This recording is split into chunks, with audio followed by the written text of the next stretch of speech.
I win, so what? That's what I'm going to talk about today. Competition plays a very integral part of our lives. There is competition everywhere, be it competing to win a game, competing to get a top mark in an exam, or for some people competing for survival. I wouldn't be wrong to say that life itself is the biggest competition that we face today. The urge to compete and be the best has been ingrained in us probably even before we are born. So, why is competition such an integral part of our lives? And is it beneficial or detrimental for us? The type of competition that is beneficial for all of us is healthy competition. It pushes everyone to succeed to the best of their abilities. It stretches people both physically and mentally. In athletics, the mentality to compete helps improve endurance and makes people strive to perform better. Competition unites people and makes them work towards a common goal and strive hard to beat others. In other words, this helps to build teamwork and team spirit.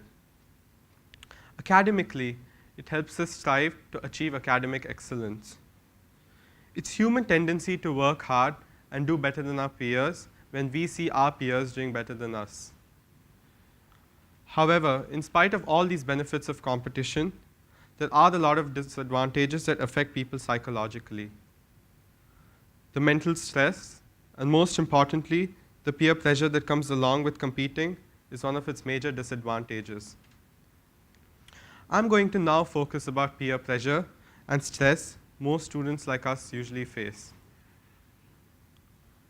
Competition surrounds us to such an extent that we unwillingly become a part of it.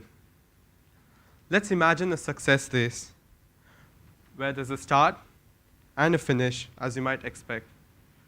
And this finish is success. Success can be defined however we want it to be. Now, what do most students believe success is? They believe success is getting into a good university and eventually getting a good job. But I'm not talking about all students. There are still some students who do believe in following their dreams and passion or love to study in a particularly rare field. But some of these group of students choose to not pursue it only because they're repeatedly told it's different, because of peer pressure and others telling them it is unrealistic, telling them it is impossible.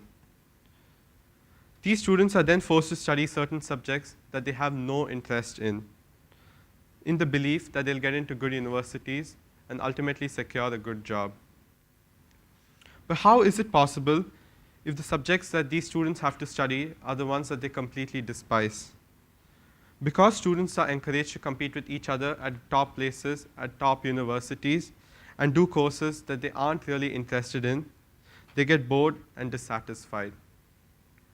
In most schools around the world, particularly in Asian countries, music and arts are neglected completely in favor of maths and sciences due to popular belief that arts and music are a complete waste of time and are irrelevant. What happens at the end of it when these students who live and breathe art and music are just forced to study maths and sciences? Their whole life is ruined because they're forced to study these subjects, but at the end of the day, when they study these subjects, they have no interest and therefore do not even achieve the top marks that they require to get into these universities. The psychological impacts are huge. Such students get demoralized and demotivated as a result of peer pressure and heavy competition. A competition is fair only if everyone's provided with equal opportunities to succeed. For example, a student who takes keen interest in subjects like maths and science is likely to do exceedingly well in maths and science, compared to a student who loves art and music but cannot do as well in maths and science because there's no interest in it, and obviously because they're forced to study these subjects. Right from the start, the student with interest in subjects like the arts is at a severe disadvantage. Right from the start, the success race becomes unfair because the science student gets a head start. So this is one reason why competition can be really detrimental for personal growth, due to the peer pressure and stress that comes along with it. This is just an example that I had given, but it's also a pressing issue since our whole education system is unbalanced and flawed since certain students are at an unfair advantage. Hence, the title for my talk is I Win, So What? Because even if I win the success race, there isn't really anything for me to be proud about, especially if the odds were already stacked in my favor right from the beginning. The title of my talk might have seemed ambiguous at the start, but now it begins to make much more sense. The competition doesn't just stop there, though. While competing, people's talents are compared.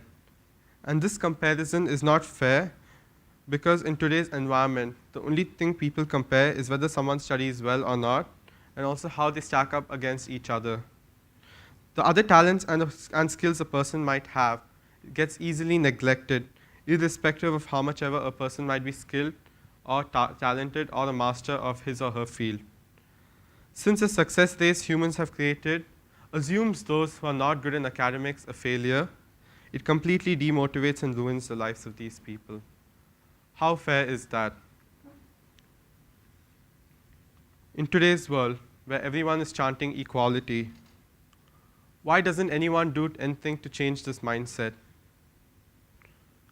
Since this is an issue that concerns and affects all of us here, what can we as the youth do to change this mindset? First of all, we must believe more strongly in ourselves and do what we are most passionate about. Unless we believe more in ourselves, others might not realize the seriousness of our beliefs, our ideas, and dreams. Only if we strongly believe in ourselves can we even get the opportunity to follow our passion. If we accept the fact that it's impossible to do what we believe in, then we can never achieve and fulfill our dreams, and we'll end up regretting it all our lives. Therefore, we should never succumb to peer pressure and competition like this. Otherwise, before losing the so-called competition, we lose to ourselves first. Secondly, we must try and ensure that whatever we do is what we want and not what others want and expect from us. I'm not saying that we should be selfish, but all I'm trying to say is that we must try and set our own expectations and know what is best for us rather than being what others want us to be. Lastly, we are the future and we must understand what's best for our society as a whole.